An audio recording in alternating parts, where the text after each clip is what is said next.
grande revelação chegou e a teoria que nós confirmamos e também metade, quase 90% da internet sabia, acabou de ser confirmada no 6º episódio de Pacificador, que nós vamos analisar aqui hoje nesse vídeo. Uma escapou! Uma negra! Quê?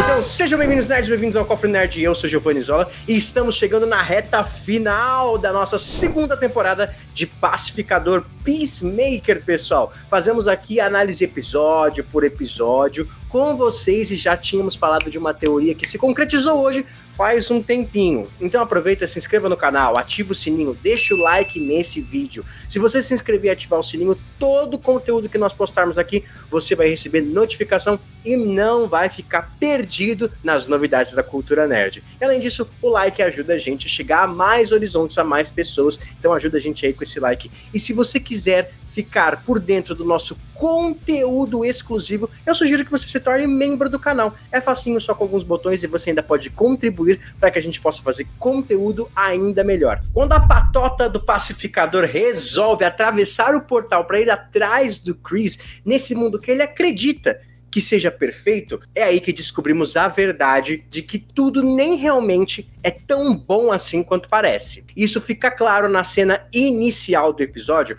quando algumas crianças fãs do Top Trio se aproximam para pedir uma foto. E quando essa foto é tirada, nós descobrimos a verdade quando os rostos dos personagens começam a derreter na tela. Tudo muito ao estilo da persistência da memória, o quadro do Salvador Dalí. Aquele mesmo quadro com relógios derretendo num deserto escaldante. Uma ideia, uma reminiscência que chega a distorcer a percepção da realidade. A persistência de uma memória boa, a memória em um mundo onde seu pai Emília os ama e Keith, seu irmão querido, ainda está vivo, alteram a lógica daquele mundo que está escancarado na face do pacificador. Mas ele só vai perceber de verdade quando tudo começar a ruir. Harcourt, Adebayo e Economus abrem uma porta do portal dentro daquele quarto secreto embaixo da casa do vigilante. Nesse quarto ele possui dinheiro que ele roubou de quartéis e principalmente quilos e quilos e quilos de coca. Não é aquela de bebê, não. E isso é importante pra gente entender uma cena no futuro do episódio. Quando o portal se abre, essa coca aí acaba explodindo e ficando no corpo dos personagens. Mas isso não importava pro Adrian Chase, porque ele estava muito animado em conhecer o seu eu da outra dimensão. Quando eles conseguem cruzar o portal, eles até encontram aquele alienígena que hora e meia vai tirar o lixo naquele universo de bolso, e eu me fico me perguntando, será que esse personagem vai ser alguma pessoa importante? Será que ele vai ser uma figura importante ou só uma zoeirinha do James Gunn? Ele aparece muito, cara. Seria muito engraçado se esse fosse a versão do pacificador em um universo onde todo mundo é alienígena. Não, nada a ver, irmão. Bom, em um mundo com a sua própria Harcourt, a Emília improvisa um pouco usando o Keith, se passando pela própria Harcourt daquele mundo, para chegar na Argus, aonde o Chris estaria esperando o seu outro eu. Enquanto isso, o Adrian Chase sai da casa do pacificador daquela dimensão para poder encontrar finalmente o seu sósia. Inclusive a cena dos dois, né, dos dois personagens que são na verdade o mesmo, são muito boas. Eles até acabam imitando ali o meme do Homem-Aranha e canonizando também que o Homem-Aranha existe naquele universo. Só que em tantas semelhanças, é aí que o episódio começa a nos dar dicas da sua revelação final. Pois diferente do nosso Adrian Chase, aquele vigilante daquela dimensão é o arqui-inimigo do pacificador. Seu melhor amigo é o pacificador? Pacificador? Sim! Morreu desse cara. E ele também faz parte dos Filhos da Liberdade, dos Freedom Fighters. Lembra que eu falei pra vocês no episódio 3? Sim, pessoal, esse grupo vai ser importantíssimo para o final da série. E nesse inteirinho, a Adebayo e o Economus, eles se mantêm na casa para limpar a bagunça que o Wiggly fez, correndo o risco de que o dragão azul chegue a qualquer momento. Sim, azul, pessoal, como eu já tinha dito antes. Diferente do nosso universo, que é o dragão branco. Quer dizer, o nosso universo que a gente tá acompanhando ali do DCU. Vou chamar de Terra 1, pode ser? Então, diferente do dragão branco da Terra 1, esse aqui se chama dragão azul. Mas é mais uma pista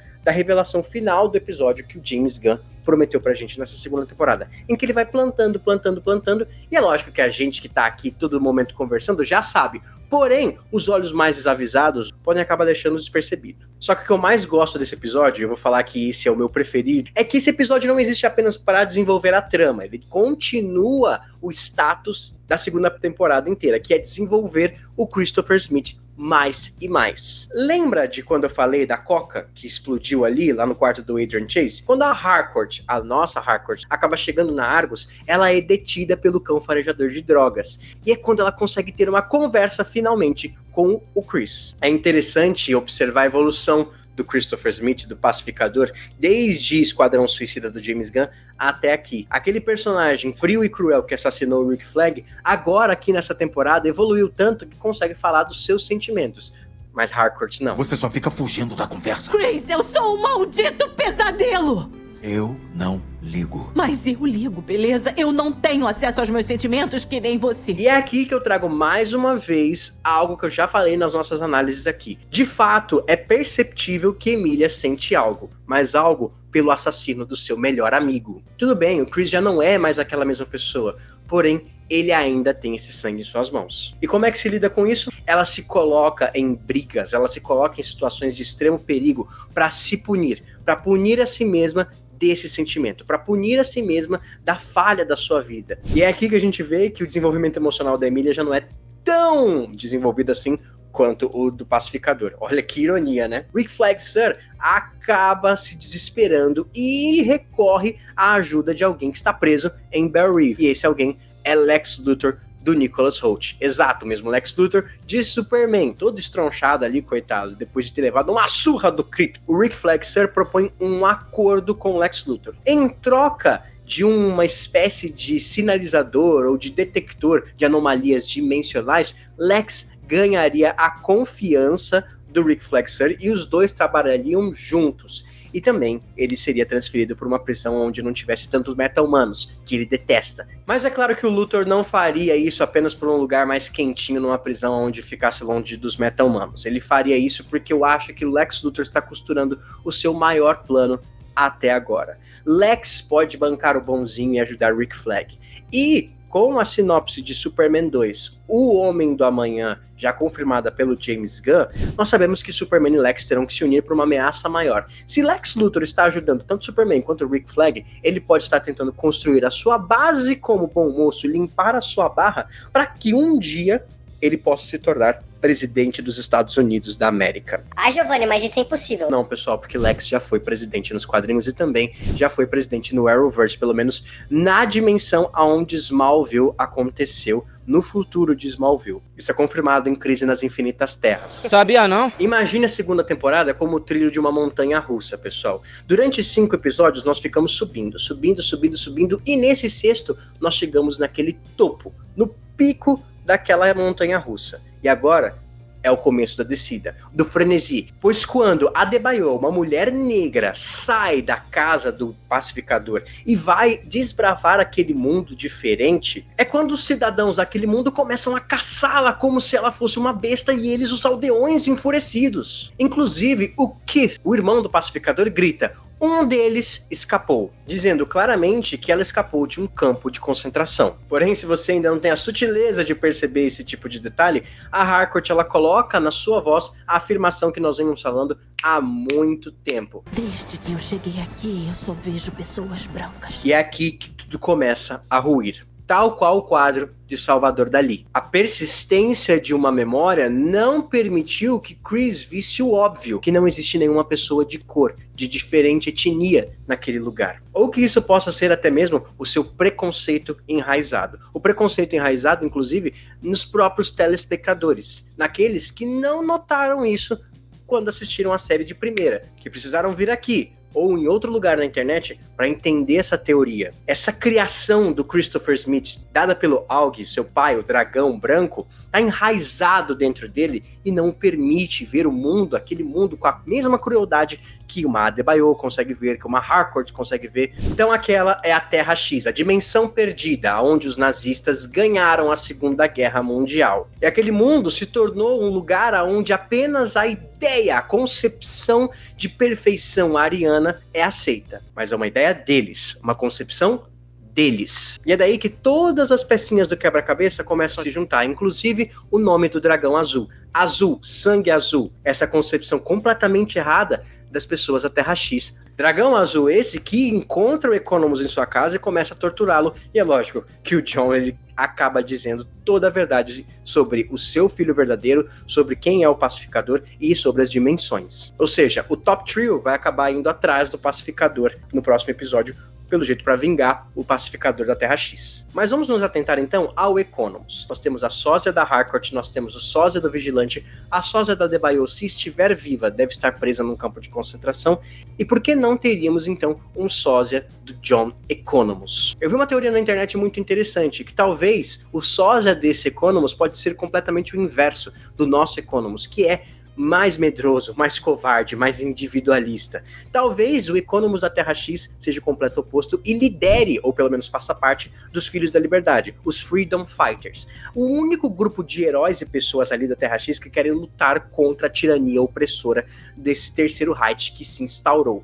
A gente viu isso lá na Crise na Terra X, no Arrowverse, nós vimos isso também nos quadrinhos. O Ray, que é um personagem importantíssimo, né, que é um cara que consegue voar e disparar raios adourados, é um dos Freedom Fighters, tem uma animação muito bacana dele ali no HBO Max lá do Arrowverse, e talvez esse Economus, mais corajoso, mais lutador pela liberdade, acabe influenciando o nosso Economus a, quem sabe, se sacrificar no final, porque o James Gunn prometeu uma grande surpresa para o final dessa temporada.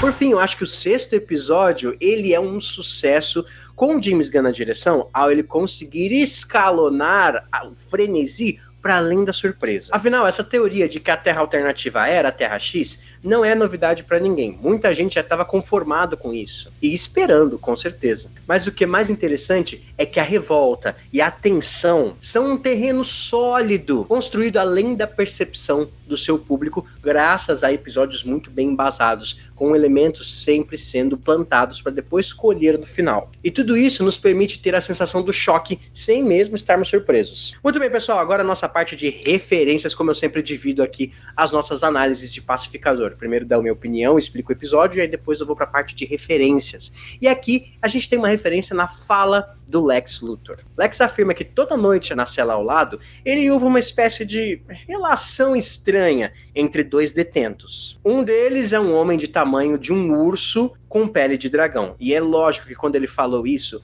rapidamente me remeteu ao Killer Croc, o vilão do Batman que também apareceu no primeiro Esquadrão Suicida. Aquela espécie de jacaré mutante meio humano. O que significa que tem vários vilões do Batman ali e com certeza ele já mandou bastante gente pra Belle Reve. O que me faz pensar, será que James Gunn tá querendo canonizar o primeiro Esquadrão Suicida? Não sei, hein, gente? Ele já falou da magia aqui. Se por um lado um detento que o Lex falou já é quase confirmado como Killer Croc, outro eu tenho uma certa dúvida, pessoal. É bem diferente. Eu não tenho muita certeza de quem seja esse homem magrelo com olhos de cartoon, palavras do próprio Lex. Mas, pesquisando ali, relembrando um pouco na minha memória, existe um personagem que é o Ragdoll, ou Boneco de Pano. Ele é um dos vilões que apareceu até mesmo na série do Flash, e seu poder é de contorcionismo e ter articulações flexíveis. Mas, pode ser que não seja. A única certeza que eu tenho é do Killer Croc mesmo. Tem um outro personagem que também pode se encaixar, que é o Homem dos 10 Olhos, um personagem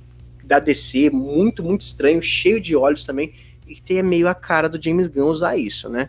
Mas é lógico que foram só referências. Deixa nos comentários se vocês gostaram ou não desse episódio. Eu adorei esse episódio, melhor episódio até agora, principalmente pela entrega da teoria que a gente estava tanto tempo esperando. Será que veremos outras versões de personagens na Terra X? Será que veremos, sei lá, um Superman da Terra X? Será que ele seria mau? Será que ele seria bom? O que irá acontecer? Deixa aqui nos comentários. Muito obrigado por ter assistido até aqui e até a próxima, nerds. Fui!